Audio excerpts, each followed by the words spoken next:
So basically just speak about how you can increase profitability in your business and highlighting the two critical parts, which is around sales revenue, which is really increasing your sales revenue and decreasing your cost. So let me speak about increasing your sales revenue. As startup businesses and basically as a small business owner, this is the area where you have a lot of control over your sales revenue. And I want you to think about it as two critical tasks consist of how you can basically improve your sales revenue. The first one will be your selling price. And it's important that your selling price, you get your selling price right, whether it's for your product or for your service, depending on where you fall under. So there are largely two approaches you can take to your selling price. So you might be in an established industry where there's already an average general going price for that. So you might want to take you from that, and then you somewhat stay competitive by adopting that selling price. Now, but I'm going to speak to very shortly a risk with that sort of approach. The other alternative thing you can do is you let your selling price be a function of your own cost. So whatever cost you incur in being able to deliver on the product or being able to deliver on the service, then you basically just put a markup on that cost so that you can then determine your selling price. So that's largely two things you can do in terms of how you look at your selling price. So either you determine your selling price as a function of your cost, or you generally go with the going price in the market. The only problem with the going price in the market might mean that if such a price is not set at a level that compensates for your own cost, then you might mean that the realistic way to actually stay very competitive with such an average market price that is ongoing is to always think about ways you can be innovative around beating down your own production cost or your cost generally of being able to provide that service if you're a service-based business. So that's what I'll say on the first dimension with sales revenue. So you've got to ensure that you get your selling price right. The other part of the sales revenue is on the volume, right? So essentially, even if you have the right selling price or you generally go with an average selling price, you can only increase your sales revenue if you can increase the volume that is being offered for sale, or rather the volume sold. So whether it's a product that is sold or a service you are delivering, so you just got to think about increasing the volume of the activities, and that's really where the work is. Like I've said, sales revenue is more under your control than really cost, because a lot of externalities come into your cost of production or your cost of generally delivering a service. So you focus on your sales revenue from that to broad end. A lot of practical ways you can go about improving your sales revenue, either by looking at the price or the volume. We'll speak to your marketing approach. What's your marketing strategy that you want to adopt, and where are the potential areas where you can get a lot of your clients, right? So you can also leverage on what is generally the competitive analysis as to how do most of your key competitors determine where their customers are and how to attract customers. Also, a lot of innovation would be required on your own part, constantly thinking, am I reaching my customers in the traditional channels I'm using?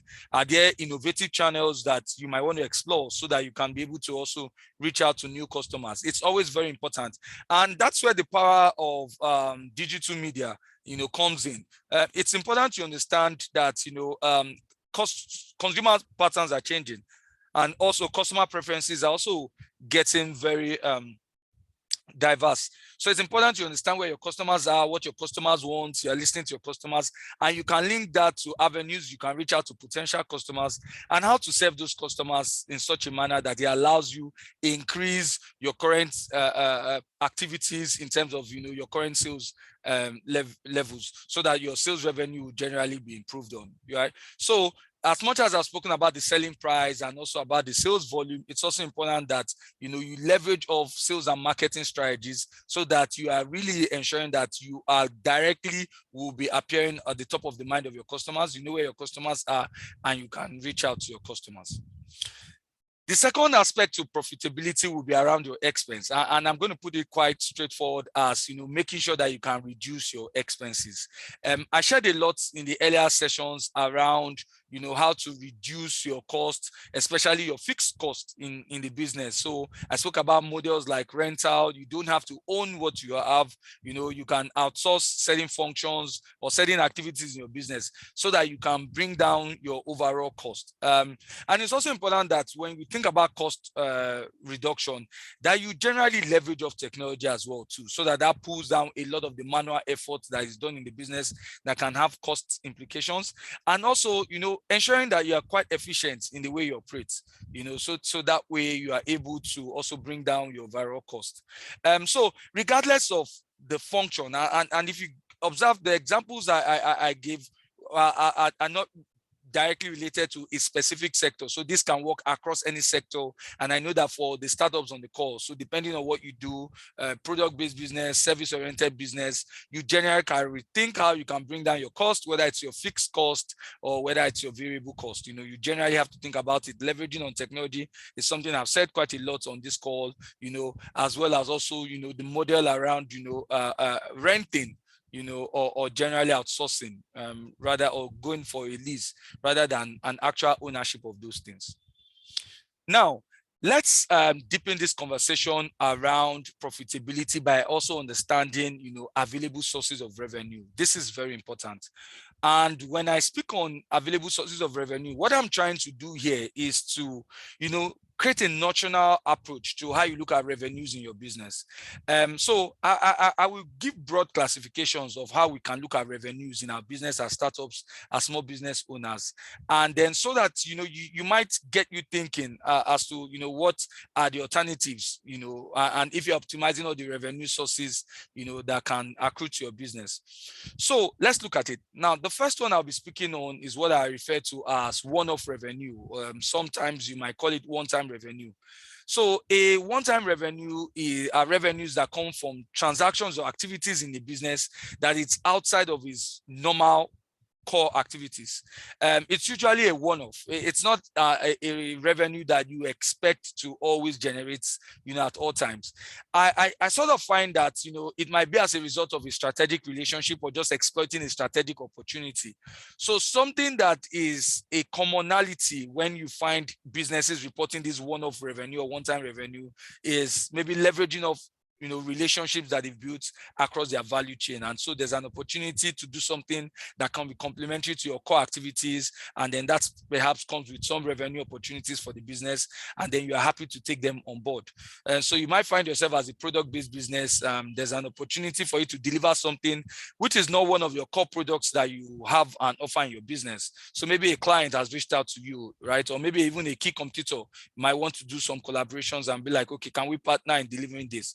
Even for a service-oriented business, right? So maybe there's some sort of offering that's coming up, where you require partnerships or you just generally require your expertise around a complementary sector. So you might find that you might see revenue opportunities that are a one-time or a one-off revenue opportunities. So it's important that when you think about the sources of revenue in a business, realize that strategic relationships can build one-off revenues that can be very beneficial to your startup business or to your small business. The other broad classification of revenue will be your recurring revenues. And the reference to recurring revenues are that these are revenues that will continue for as long as the business is in operation. So let me be clear about this, that a recurring revenue will be from your core products and your core service offering. The reason you have your products, if you're a product-based business or you have your various service offerings, is so that customers can patronize these offerings, and that generally forms your revenue for the business. So I want you to look at your recurring revenues as your core revenue streams or your core revenue sources. Now, let's talk a bit about expense. So I've spoken a lot about expense. I've used references to words like fixed cost and variable cost. But let me give you a clearer way you can categorize, the various expenses in your business. And it's important that as startup businesses, you appreciate this, so that you really can tell at this stage, when you have this broad understanding of, your expense classifications, which expenses would you have a strategy for, reducing at a drastic level, at a time period, versus which expenses would you want to take a phased approach to how you want to reduce your year-on-year or your period-on-period cost. So let's start with the first one, which is direct cost. So what are direct costs? These are the costs or the expenses that you incur that are directly related to your core trading or business activity. And if you think about this, so they include a lot of things like, your direct labor, your direct raw material expense that you're going to incur in the business, cost for inputs that will go into your business, whether it's for production or for developing a service that you offer. Now, the reference to the word direct is that, this cost are a function. So I will regard a lot of these costs as variable costs because they're a function of your core business activity or your core trading activity in your business. And so they can vary. So as you do a lot in terms of your core production or your core service offerings, then expect your direct cost to go up. And sometimes it can be expressed in your financial statement as what you might call your cost of sales or your cost of goods sold, depending on how you classify your business. And the key thing here is that they are largely variable in terms of description. So for as long as your core production and your core business activities, your core service activities, operate at a certain level, you expect that, this direct cost will vary along the same path. The second major classification of expenses is when you look at your indirect expense. Another word that can be used as a proxy for this is operating expense. So I say here that these are expenses that are not directly related to your core business activity. In terms of your core trading activity, your core sales activity, but are required. In fact, they are incurred to keep your business operations running. So think about your operating expenses. So your distribution cost, your administrative cost, your internet cost, your data cost, your electricity cost, basic general overheads, your rental cost, if you are insurance, miscellaneous fees, travel expenses, communication expenses. These are very complementary, and these are largely fixed costs. Because of the fact that these expenses are not directly related to the activity in your business. A good way to interpret it is, regardless of the amount of sales and trading activity that goes on in your business, you would still incur your rental cost at the same level that's been agreed with in your rental agreements. So if you have 0 to nothing sales, your rental cost already committed, already fixed, as you go into those agreements with the provider of your rent space. So it's important you think about them. So these are largely fixed costs in comparison with your direct costs, which are largely variable costs. Another way to classify, cost in your business is to look at some costs that are capital intensive, and I use the term capital expenditure. An interesting part of this kind of cost type is that they are regarded as expenses that are viewed as investments into the business. So let me be clear that when you have such capital expenditures, which are basically expenses you incur in acquiring a fixed asset, from a financial reporting perspective, we even classify them as assets in our financials. So examples would be if you're procuring a software for your business, or you're procuring furniture, or you're procuring computers, or you're procuring vehicles. The bigger picture is that as you make these expenses or incur these expenses, we view them as investing in your business, which is really investing the future earning potentials of your business. So we've spoken about profitability, how we can increase profitability. Now I want us to talk about return on investments. So for the program, and for as many of you who will be successful, not just in your application, but also in eventually getting the grant, which is really the star attraction for the program, it's important that you understand that a business is first and foremost an investment. And what's an investment? So an investment is whatever you put efforts into, where you expect a return in terms of an appreciation in the value. And so I want you all to hold the perspective that your businesses are investments that require a return. I say this a lot, and I'm going to share it with all of you on the call, that no business investor puts down his financial resources for free. Even you as the owner of a business, you don't go into your business expecting not to make a return. And that's generally how you should view capital and resources that will be deployed in your business, that every business requires a return. Now, what's an expression of the return? So it can vary, but every business expect a return, which is an appreciation in the value of their investments.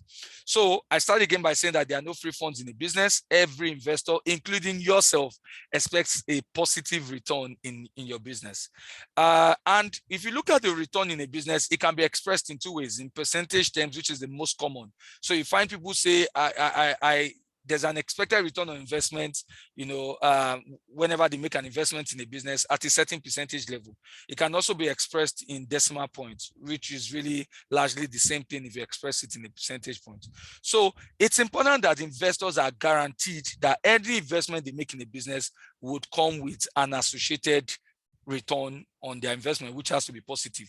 So for as many of you who will be applying on this program, the grants that you end up getting for those who will be successful when we get to that stage has to be viewed as an investment, and also there must be an expected return on such investments, basically. So I'm going to discuss with you practical ways to increase your return on investment. We express in return quite a lot of the times in terms of the profitability you make, but I've used a lot of reference to say that it's not absolutely correct when you just say in terms of profitability you make, but also is on the relationship with the profitability to the actual investment. I'll give you an example to illustrate what I mean by when we say about ROI, meaning the relationship with the profitability to the investment.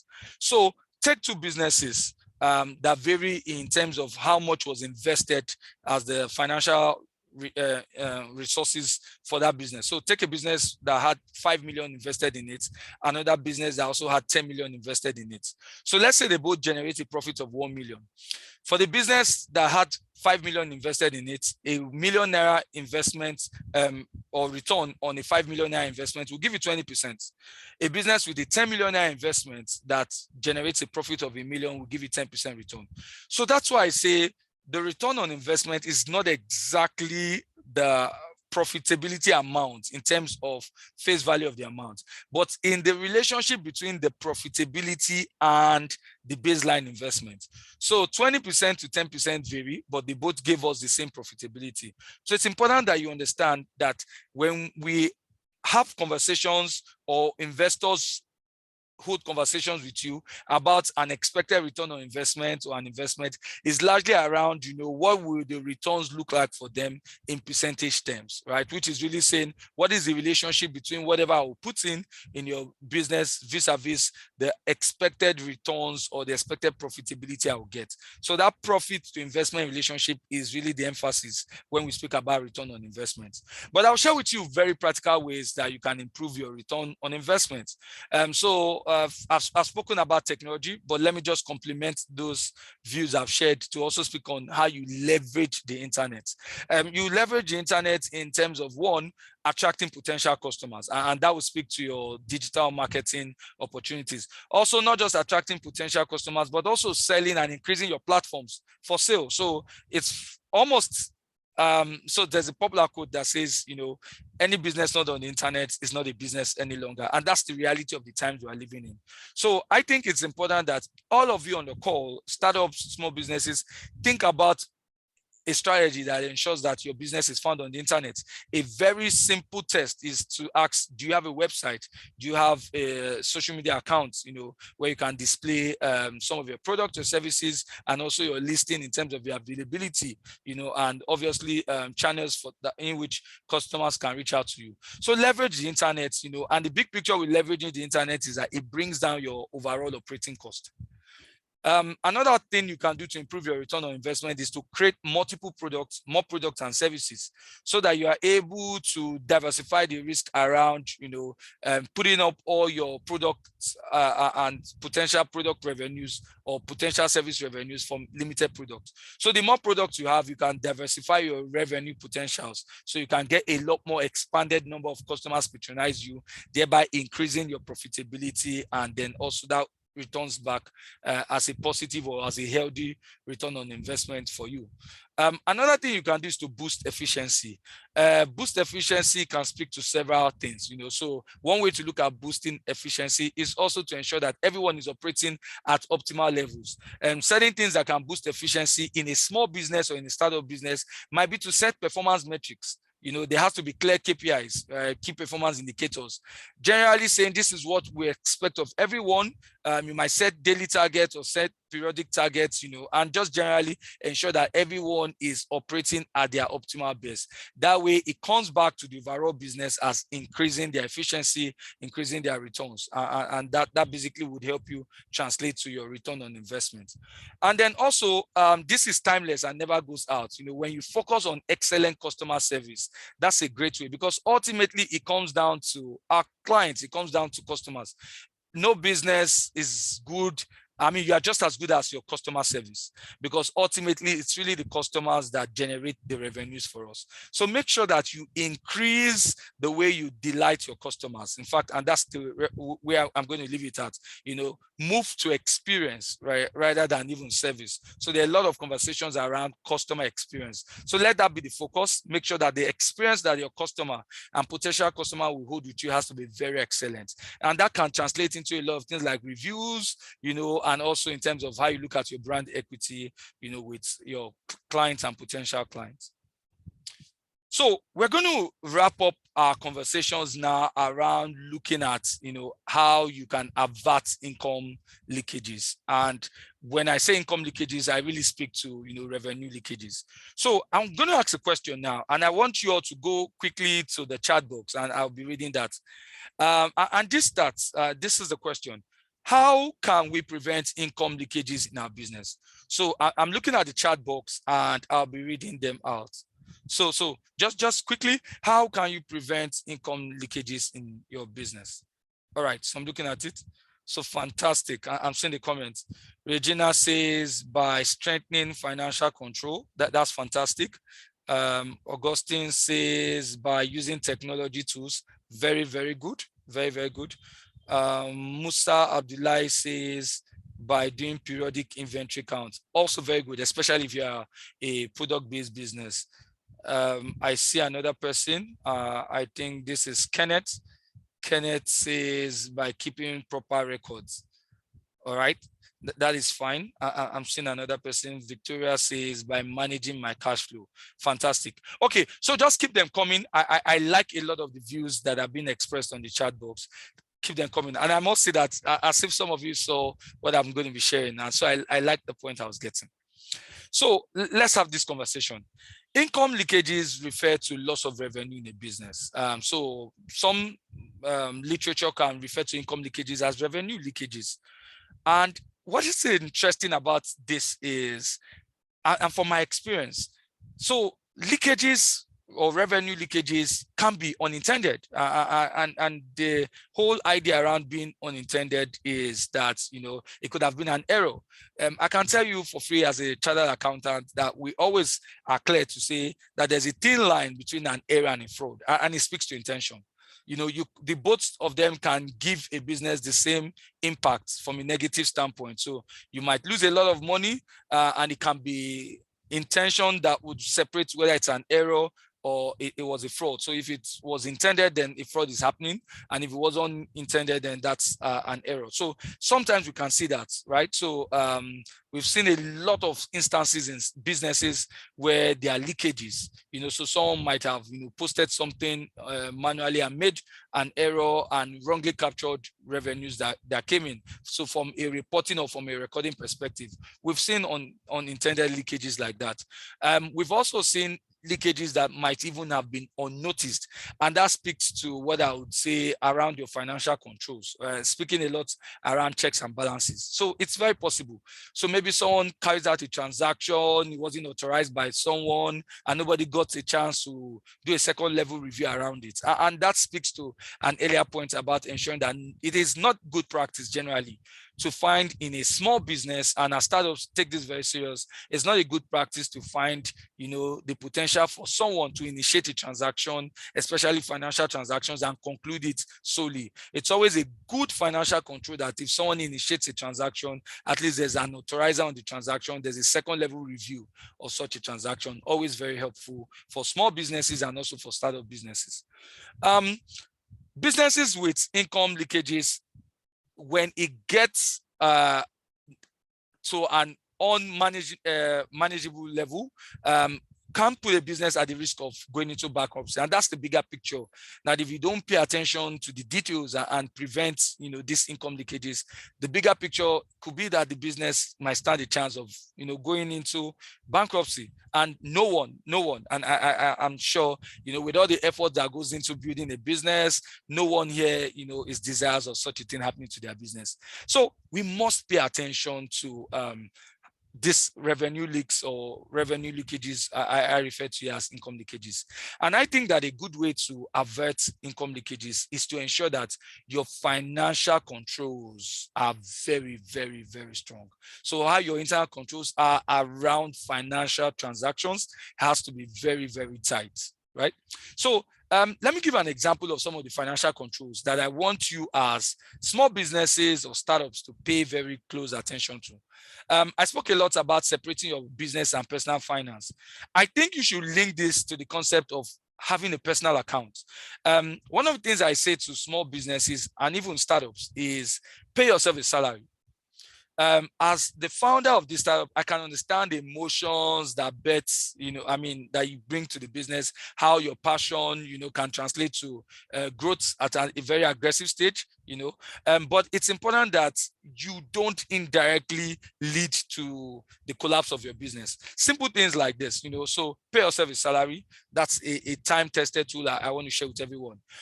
Also, before you would take on anyone into your business, is very important that you conduct proper background checks, before you hire anyone.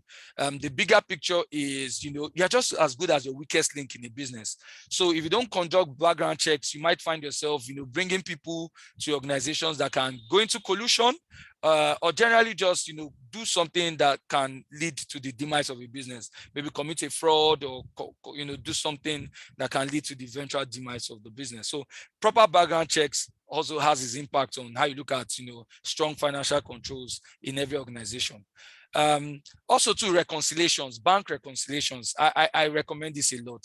So it's important that, as you make sales in your business, you reconcile that to how much cash gets reflected in your bank account. That reconciliation is very helpful.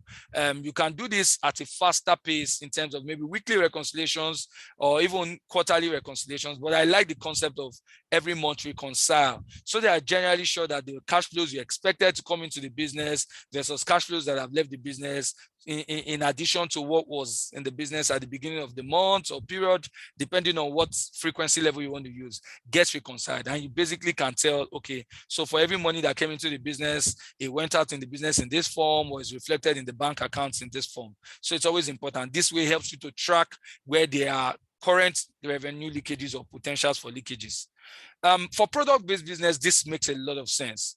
Regular inventory counts, very, very helpful to do regular inventory counts. So for a product-based business, your potential revenues are expressed in your inventories or your stock, depending on the nomenclature you use. So it's important that as you go through periodic counts of your inventory, that tells you if your inventory levels represent what your potential revenues will look like. And so you want to ensure that you have this analysis and also this count to verify that what you expect is really what it is, ultimately in terms of what your current revenue inventory counts are. So for a lot of us who use POS channels, monitor your POS transactions, also do reconciliations periodically, with the number of transactions you've processed vis-a-vis what should be in the account at every point in time. There might be issues around reversals. So just generally pay attention to your POS transactions. I've spoken a lot around, payments and financial transactions. I don't recommend one person solely handling this. It's always good that there's a second level of check, that helps the organization. And then lastly, manage your cash flows. And this is going to form the basis of the last part of conversations I'm going to have with us. Managing your cash flows, very essential. So what are cash flows? A good way to look at cash flows is to break the two words that form the word cash flow. And so one is cash, and then the second one is flow. So literally, cash flow refers to the flow of money in a business. But your guess will be as good as mine. So money can flow into your business, or rather cash can flow into the business in two ways. So cash flowing in and cash flowing out. So the flow of cash into a business is what we refer to as cash flows. And it's important that businesses appreciate that you could have, cash inflows, which is cash flowing to the business, and cash outflows, which is cash flowing out of the business. So that process of, tracking it, recording it, and ensuring that you can tell how much comes in, how much cash comes in, how much cash leaves. The sum total of everything is what we refer to as cash flow management. Now, I want to make a very strong point that cash flow management, and just saying that the process of managing, tracking, recording cash is just as important as the cash in itself. So you hear words like cash is king. Yes, truly cash is king in a business. Obviously, there are a lot of transactions you can't do except they're in cash.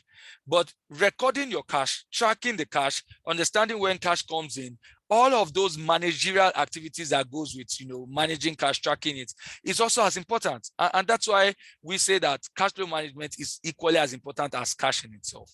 And if you look at the benefits where there are proper cash flow management, what does it entail? So one is that it helps you predict, when the business might be very buoyant cash-wise, and also when the business might run out of cash. Perhaps decisions like, going to a bank to seek for short-term funding might be some of the things that happens. But it allows you to make confident financial cash decisions when you have sound cash flow management practices in the organization. You can tell how much money you have. That links to things around how you repay your debts, how you pay your employee wages and salaries, and also how you pay back suppliers who have made credit sales to you as well.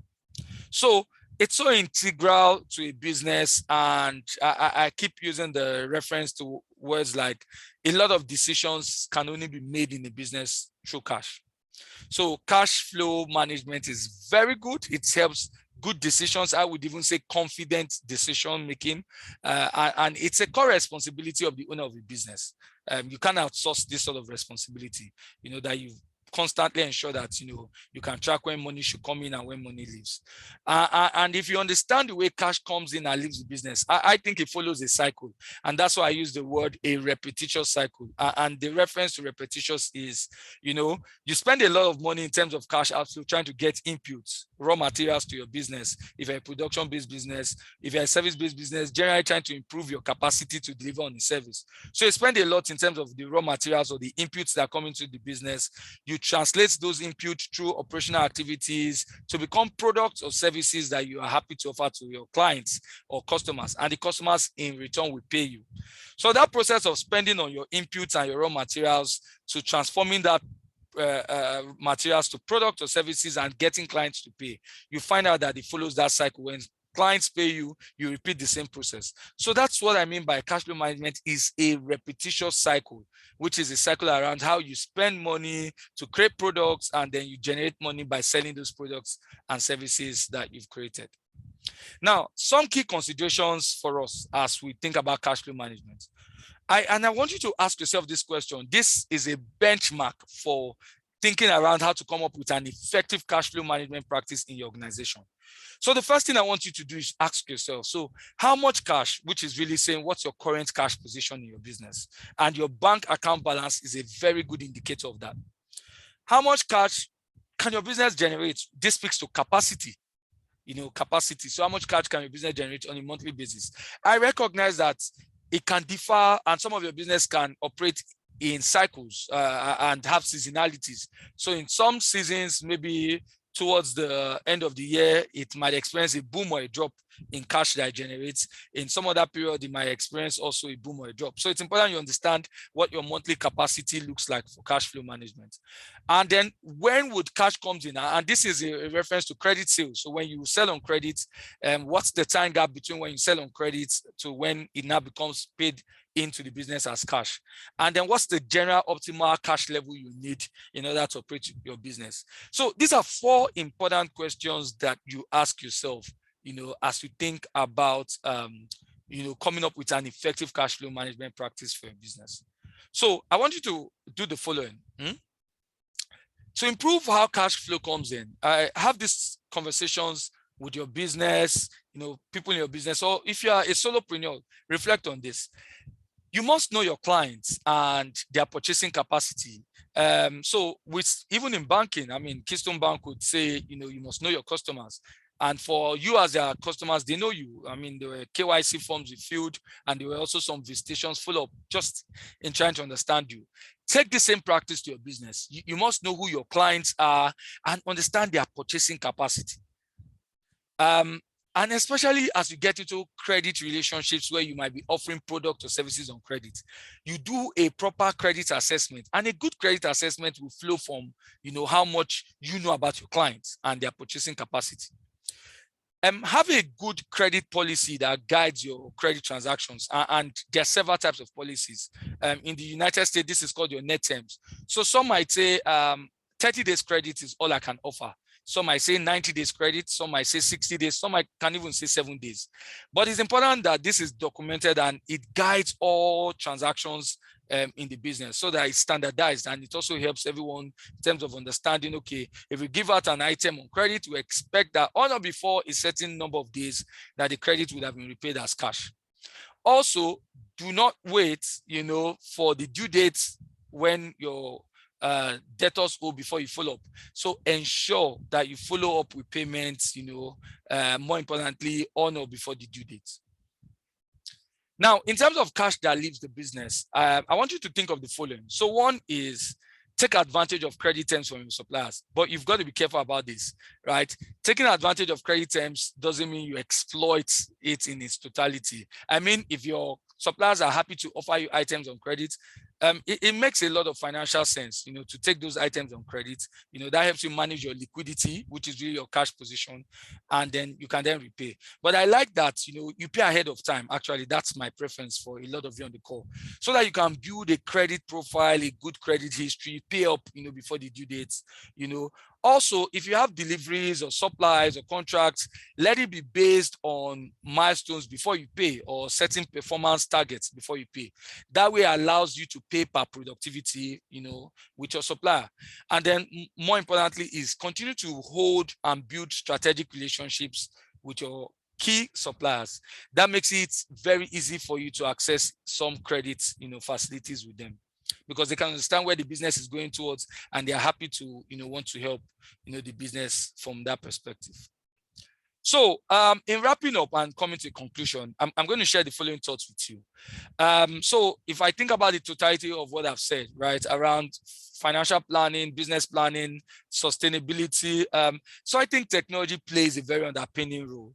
And to the extent that it allows you to become very productive, you find out that your plans can easily become translated to reality at a very fast pace. So incorporate technology, leverage on the internet, make sure that you avoid manual processes a lot as a startup and a small businesses. That allows you to build structures and systems in your business. Is very important. There's only so much you can do in a business if there are no guiding structures or fundamental structures, and systems for it. And technology is one way to build these structures and systems. Have strong internal controls. I've shared a lot of financial controls with you. A lot, separating your personal accounts from the business accounts, ensuring that not one person starts a transaction and finishes the transactions, ensuring generally that the business is able to buy from the right source, and you do your due diligence before you make payments, things like that. Very strong financial controls. Review your financial performance periodically. I think it's very important. You don't wait till the end of a year before you then know how much profit you've made.